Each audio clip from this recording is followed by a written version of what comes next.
తమలపాకులు. తమలపాకులతో తీయని పానీయం.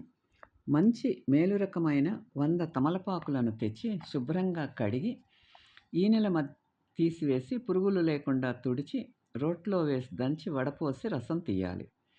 అందులో పటిక బెల్లం పొడి 120 గ్రాములు కలిపి కరిగించి సన్నని మంట పైన తీగపాకం వచ్చే వరకు మరిగించి దించి గాజు పాత్రలో నిల్వ ఉంచుకోవాలి.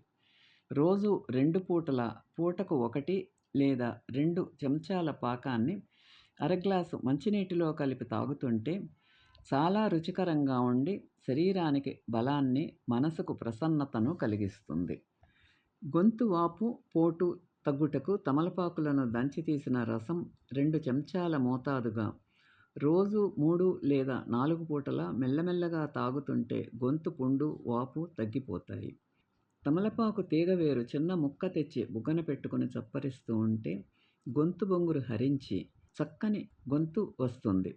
పిల్లలకు పొడిదగ్గి తగ్గుటకు బిడ్డల వయస్సును బట్టి తమలపాకు రసం 3 చుక్కల నుండి పావు చెంచా వరకు సమంగా తేనె కలిపి 2 పూటలా పిల్లల చేత నాకిస్తూ ఉంటే పొడి దగ్గు తగ్గిపోతాయి. ఈ వీడియో మీకు నచ్చితే లైక్ చేసి, షేర్ చేసి, సబ్స్క్రైబ్ చేయండి.